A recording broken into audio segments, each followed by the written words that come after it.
The first thing I would say to someone who asks me, how could I take the Bible literally, is, have you ever had your heart broken?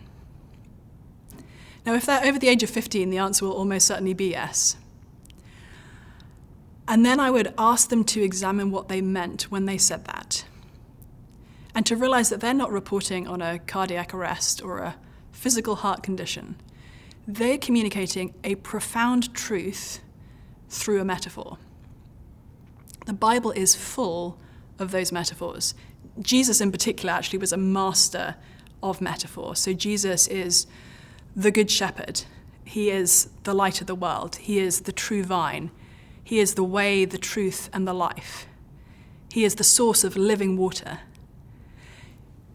If you read just Jesus' own words in the Bible, and people sometimes talk about a red letter Bible where they only really want to focus on Jesus' words, just look at those words, and you will find metaphor after metaphor. And you'll find multiple occasions where Jesus uses a metaphor, people take him literally, and they completely miss his point. So as we come to the Bible, just as we come to any conversation or any text, we need to distinguish between true and literal because they're not interchangeable things. So I could tell you that my father is a medical doctor, and I'm making a literal statement, and it happens to be untrue. Or I can tell you that God is my father, and I'm making a metaphorical statement, but it is one of the most profoundly true things I could say about myself. And the really exciting thing about biblical metaphor is that unlike me or any other human being, when we're looking to develop a metaphor, we look around ourselves and we think, oh, this is a little bit like that. God starts one whole step back. He doesn't look around and find things to compare to each other. He actually creates metaphors. So one example is that of parenthood. God didn't look at human parents and say, oh, they really love those little children, those babies and those young people.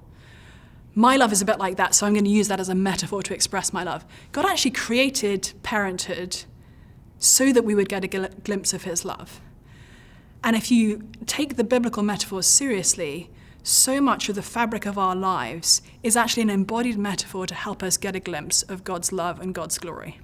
Now, some people will say, well, if we start taking parts of the Bible non-literally, does that mean that we can explain away all the hard passages, the challenging teachings of the scriptures?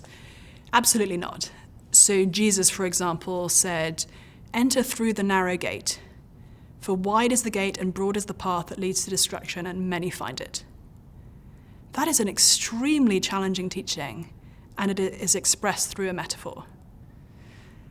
At the same time, the gospel writers and the New Testament authors are at great pains to make clear that they are claiming that Jesus literally rose from the dead, flesh, bones, wounds, and all. There is no way to say this was just a metaphorical rising that happened in the disciples' hearts. So whereas we must be very attentive to the metaphors in the Bible, and we must, wherever possible, try to read the Bible faithfully and understand and take to heart those metaphors, we also can't use this as a blanket excuse to rub out any parts of the scriptures that we find inconvenient. Because actually, many of the inconvenient truths are expressed through metaphor, and the Bible is painfully clear on a number of other inconvenient truths that we need to take straight up literally.